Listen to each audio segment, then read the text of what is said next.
gente, bom dia! Estamos aqui pela TV Horizonte, a TV de Nossa Senhora da Piedade, a nossa padroeira. Um abraço para minha amiga, dona de casa, companheira de todas as manhãs, conosco aqui também na TV Horizonte. Pois é, nós estamos vivendo uma véspera de feriado, véspera de 7 de setembro.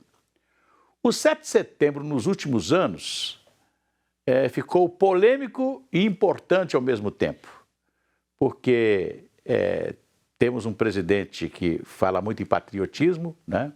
E que quer viver o 7 de setembro com manifestações de rua, né? E temos uma parte da população brasileira, principalmente aquelas mais à esquerda, né? Que criticam, né? Essa euforia pela comemoração do nosso 7 de setembro. Mas nas últimas horas, né, o ministro Fachin, do Supremo Tribunal Federal, em termos de liminar, suspendeu um decreto do presidente Bolsonaro sobre armas no Brasil, né? Com a ideia de que nós não podemos ter armas liberadas numa campanha eleitoral. Eu tenho a impressão que a pessoa que gosta de usar arma, com liberação ou não, a pessoa vai usar arma. Eu, por exemplo, nunca usei arma na minha vida, não é verdade? Então, eu nunca andei armado.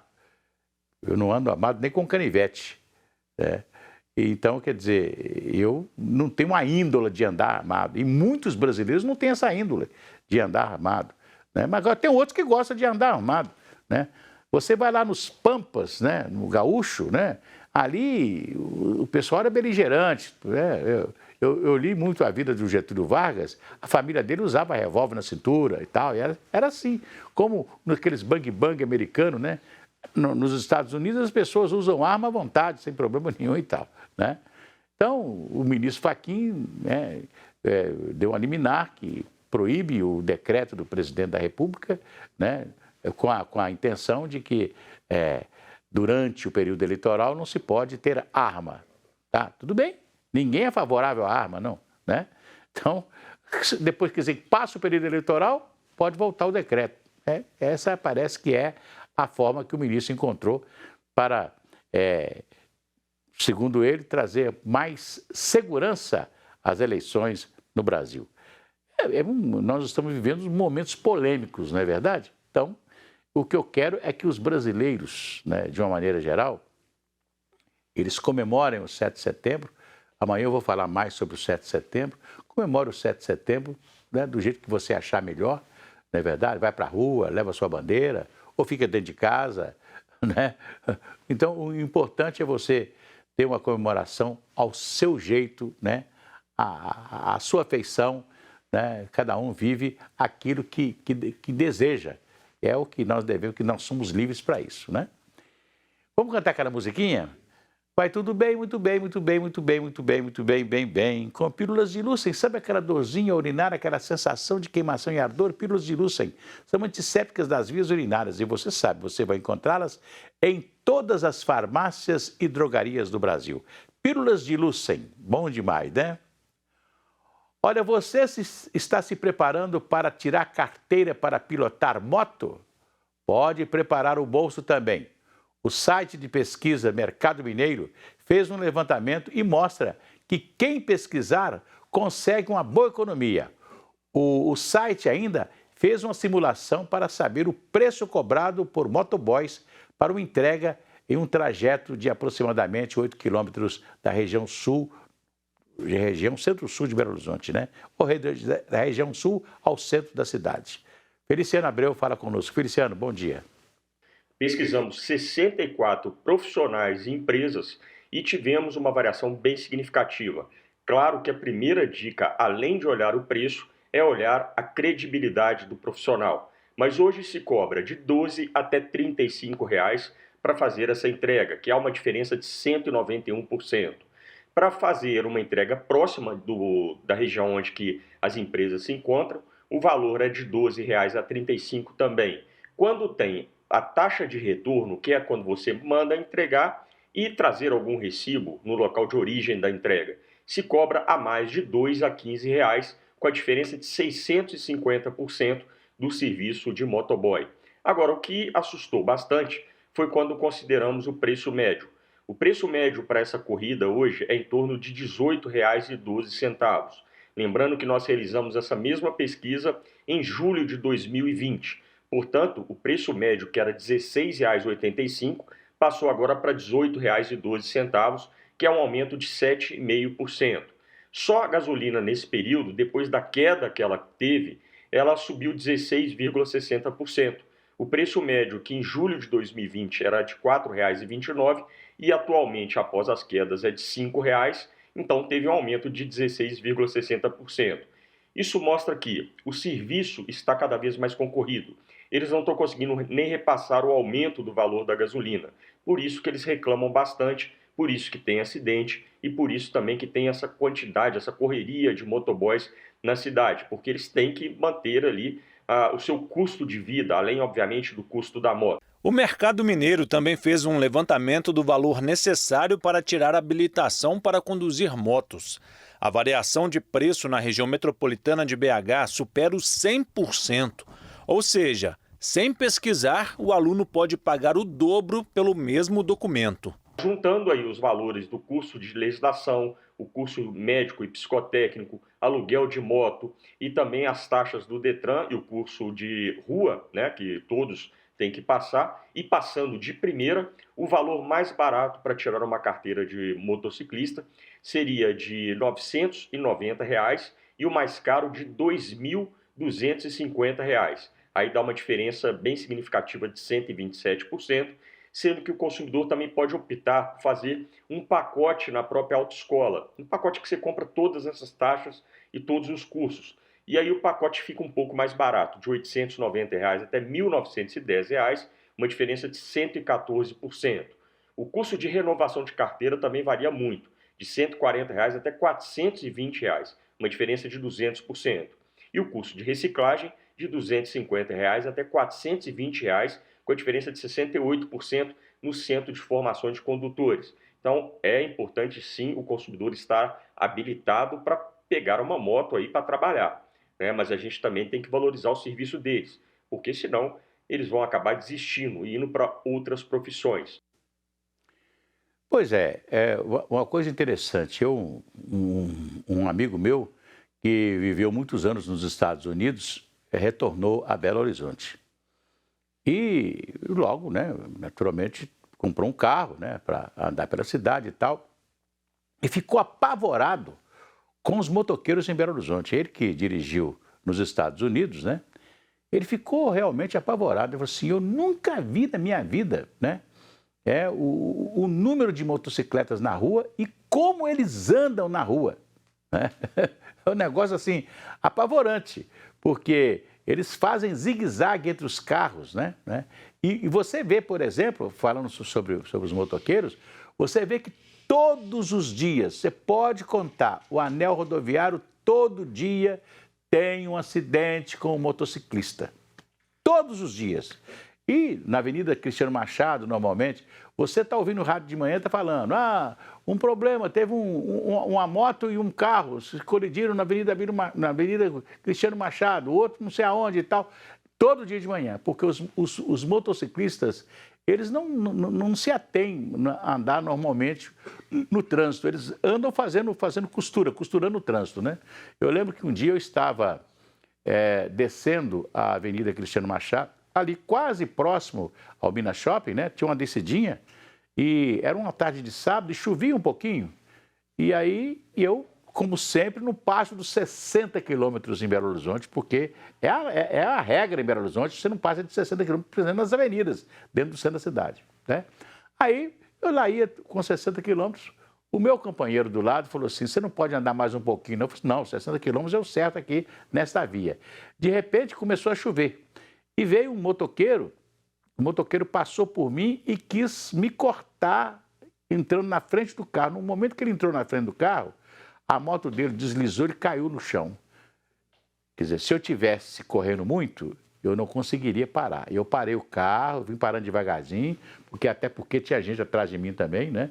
Eu vim parando o carro devagarzinho, pus a mão para fora e tal, para não pegar o motoqueiro, né? Saí fora dele, aí falei assim, perguntei, machucou? Ele falou assim, não, senhor, então vamos embora. Eles andam realmente perigosamente pela cidade, né? Agora, a gente espera que... Aqui essa cidade, você faz tudo nessa cidade, né? Agora eles vão mexer na Afonso Pena, vão fazer isso, vão fazer aquilo. Fizeram avenidas maravilhosas, mas não fizeram um lugar para o ônibus passar, para o motoqueiro passar. Ninguém pensou nisso, né? Então hoje nós temos uma cidade cheia de problemas por causa, naturalmente, dos motoqueiros, né, que estão em número muito grande, eles fazem um serviço muito importante, né, de entregas, etc. E, infelizmente, né, nós estamos vivendo isso aí. Pois é, nós falávamos há pouco tempo, lá no primeiro bloco, a respeito dos problemas da carteira de moto, né, do motociclista e etc, etc. Mas ainda falando de preços, eu passei ontem no Sacolão da Fartura. Vocês conhecem, né? Eu fiquei apavorado com o preço do quiabo. E estou fazendo, eu faço sacolão na minha casa. E eu estou, por exemplo, fazendo... Tem um preço de um produto no sacolão que tem 2 anos que é o mesmo preço. Não sei se vocês já viram. No Sacolão da Fartura, o pimentão amarelo ou pimentão vermelho, ele está mais ou menos 3 ou 4 anos a R$12 o quilo. Não sai de R$12. Né? Você tem até outros produtos que baixam muito e tal, mas tem uns produtos que...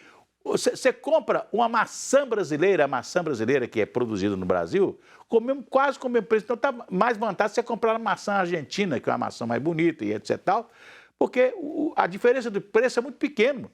Quer dizer, a maçã está virando commodities também. Né? É o preço de mercado internacional. Você não consegue. Uva é a mesma coisa. Né?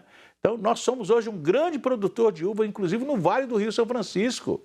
Né? São produtores lá na região do Vale do Rio São Francisco, chegando entre Bahia e Pernambuco, é muita uva, inclusive vinho, com produção de vinho. Né? Mas nós não estamos pagando um preço absurdo da uva, nós estamos pagando o preço da uva que é exportada. Então, está difícil, né? Está difícil. Né? Eu acho que todo mundo tem espaço, devia plantar uma hortinha, plantar alguma coisa. Eu lembro que na minha casa, meu pai...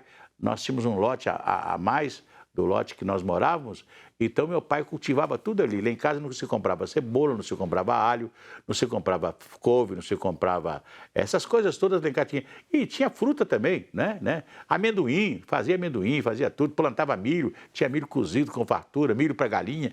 Nós tínhamos tudo, né? No pequeno lote que meu pai cultivava, né? Eu acho que se você tem um terrenozinho aí, planta um canteirinho de alguma coisa para ajudar a diminuir o preço, né, nos sacolões, e principalmente no Sacolão da Fartura. Tá difícil lá, hein? Vamos cantar aquela musiquinha?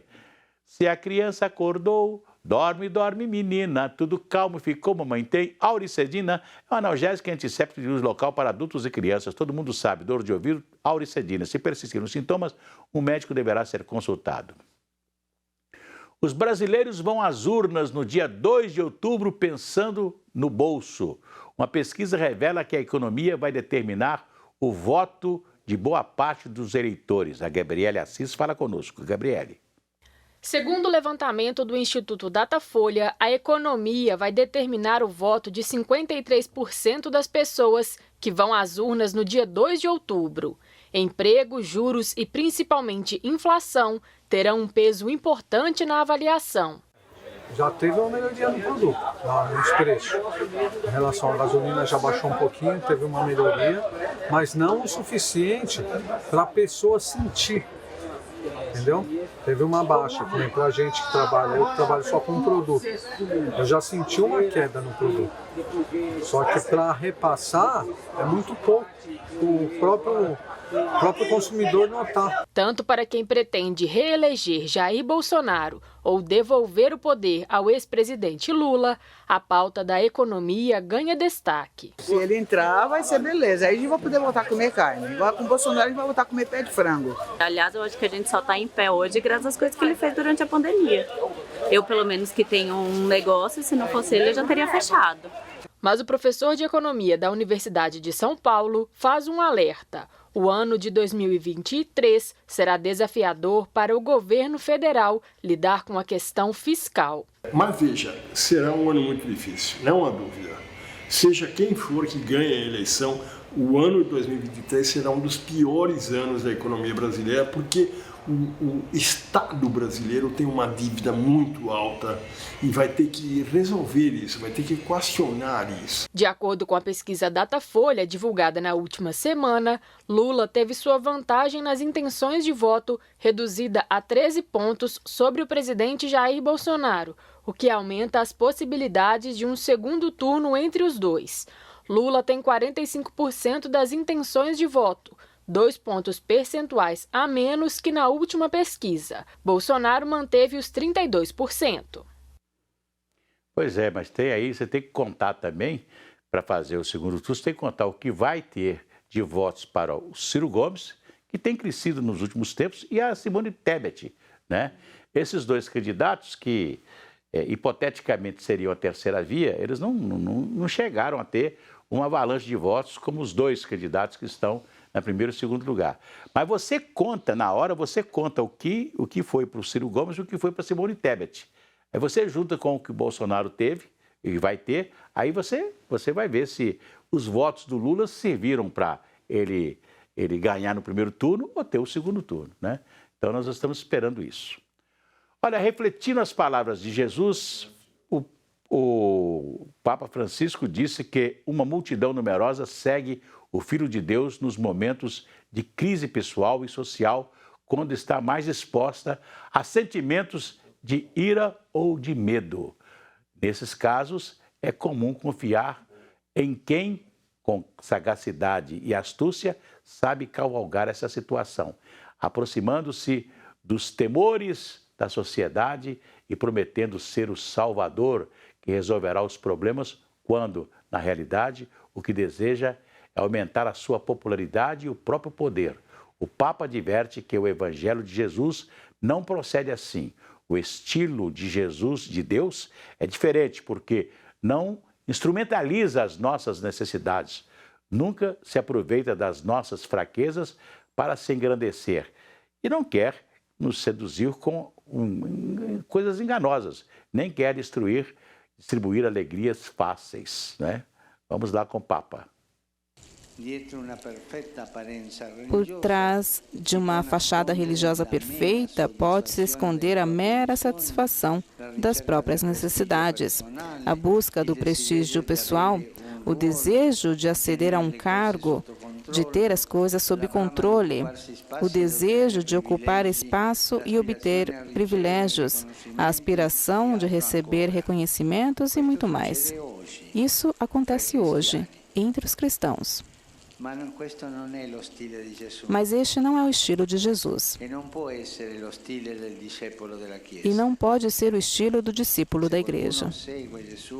Se alguém segue o Jesus com esses interesses pessoais, errou o caminho. O Senhor pede um outro comportamento. Segui-lo não significa entrar na corte, nem participar de um cortejo triunfal, nem mesmo garantir-se um seguro de vida. Pelo contrário, significa tomar a própria cruz. Como ele, carregar os pesos próprios e alheios. Fazer da vida um dom, não uma posse. Gastá-la imitando o amor magnânimo e misericordioso que Ele tem por nós. Trata-se de opções que comprometem a totalidade da existência e, por isso, Jesus deseja que o discípulo nada anteponha a este amor, nem sequer os afetos mais queridos ou os bens maiores. Pois é, as palavras do Papa ela serve para nós refletirmos, né, o que nós estamos vivendo hoje, não é verdade? Porque o Cristo Jesus, aquele que nos salvou, aquele que morreu na cruz para nos salvar, ele deixou ensinamentos há 2000 anos atrás, que nós estamos até hoje, né, falando deles, não é verdade? Então, a gente tem que saber não só viver em comunidade, e quando eu penso no político, eu penso naquele servidor, né? Não é uma pessoa que muitos usaram a política para se enriquecer, né? Eu lembro, os políticos começaram, o cara não tinha nada, de repente tem fazenda, tem isso, tem aquilo, né? Porque o cara se enriquece, né? O cara foi eleito para trabalhar para o povo, né? Para ser o funcionário do povo, não é verdade? Eu fico lembrando aqui de alguns deputados. Eu lembro de um deputado que era o José Laviola de Matos. Para mim, ele é o maior cientista político que eu conheci. José Laviola de Matos era votado em 70 cidades. Ele tinha em Belo Horizonte uma pensão para colocar as pessoas que vinham do interior, e ele ia à Santa Casa de Misericórdia todos os dias como deputado, pedindo uma vaga, pedindo uma operação para uma pessoa que vinha do interior. Então, quer dizer, ele era quase que um despachante dos seus eleitores, daquele pessoal simples do interior que vinha à cidade, vinha à capital para resolver. E eu lembro que na casa dele também, ele tinha uma série de quartos atrás da casa dele, apartamentos, né? Porque o pessoal vinha do interior e vinha para aqui, para cá, para Belo Horizonte, ele tinha que hospedar as pessoas, dar comida, não é verdade? Então ele foi um servidor, né? Esse cara foi um servidor do eleitor. Aí fala assim, mas ele ficava fazendo caridade. Mas, puxa vida, o pessoal procurava ele para resolver um problema de saúde grave, porque não tinha no interior, tinha que vir para cá. Vá para a porta da Santa Casa de Misericórdia para você ver o quanto de ambulância do interior tem lá, né? Eu fico feliz quando eu vejo, por exemplo, a cidade de Curveiro com o Instituto do Câncer, né, evitando que as pessoas com câncer que estejam ali na região central de Minas, né, ali para o norte de Minas e tal, venham para Belo Horizonte, porque já ficam lá, não é verdade? A mesma coisa com Juiz de Fora, Varginha, Barbacena, que são cidades, o Itaúna aqui pertinho, que são cidades que têm uma saúde melhor, né? Mas onde não tem saúde melhor, e o deputado José Laviola de Matos era deputado de comunidades pobres. Então, ele tinha que ajudar as comunidades, né, quando os eleitores deles vinham aqui em Belo Horizonte necessitando de assistência médica, de saúde, né? Então, isso é muito importante. Amanhã tem mais aqui pela TV Horizonte. Um abraço para vocês e até lá.